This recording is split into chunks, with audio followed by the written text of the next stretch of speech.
how to clean your foam latex prosthetic, or at least this is what I did, and maybe it'll work for you too. So you probably have seen one or two of my other videos where I use the deadly mask from Scream Team and the clown mask from Scream Team and did a zombie in Gene Simmons. So I decided that I was going to clean these masks, and I had a couple questions from some YouTube users asking me, well, how do you do that? And honestly, I really don't know.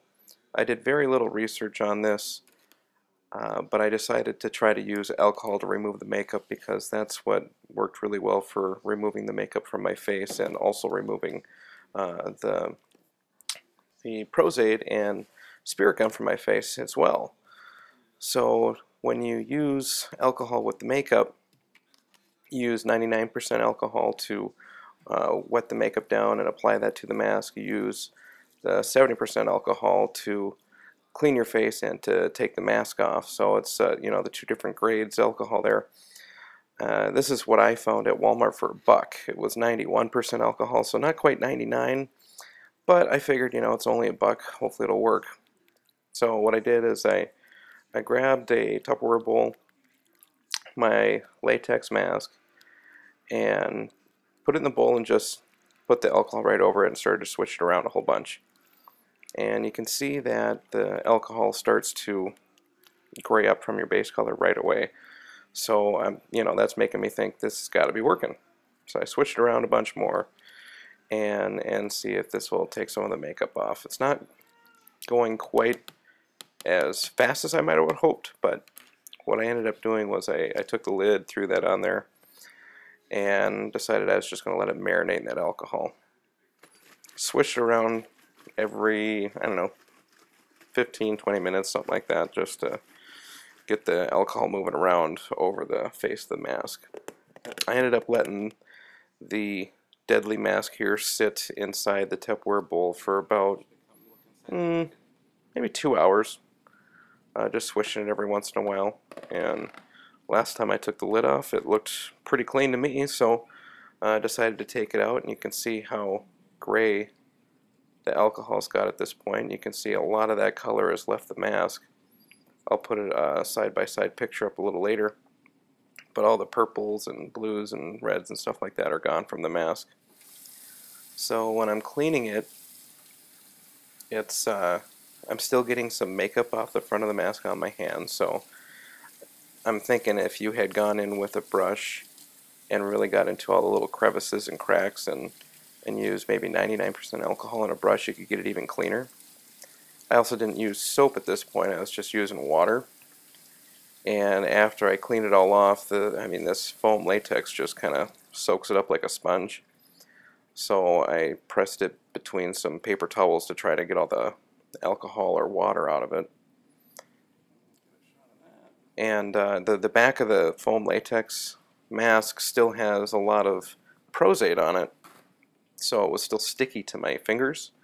And what you can do is just, you know, flip it over and dust it with some powder and a brush, and that'll keep it from being sticky. So next time you go to put it on, it's, you know, it's not sticking to paper towels, or it's not sticking to itself, not sticking to plastic bag. And really you can just do that after removing the mask. Last time I didn't put it in a plastic bag, and then when I went to take it out a year later to do this, it was all kind of stuck to itself, and the nose was all flattened, and it was kind of hard to get it all out in one piece without tearing it. So put some powder on the back, you don't have to worry about that. So this one turned out pretty good, so I decided I'll try to clean off the clown mask here too, because I got all that weird Gene Simmons makeup on it. Now on both these I used rubber mask grease paint, and on the clown one I didn't have black rubber mask grease paint, so I actually used cream makeup on top of that with that black demon mask. So I didn't know if this was going to clean quite the same way between the cream makeup or the rubber mask grease paint. Oh, look at the back of this thing, you can see. So it was originally kind of that yellow color for the mask, and then I got glue and makeup and all sorts of stuff on the back of that, so it's a good reference for later to look at, see if it actually cleaned or not. The clown prosthetic also has all sorts of latex around it because I did such a shoddy job the last time that I applied it to my face. So I was hoping that this might help take some of that latex off too. Now this one I actually forgot about, so I put it in that Tupperware bin, switched it around a couple times, and 3 days later realized, oh yeah, I left that in there. So this shot isn't that yet. This shot was after about an hour.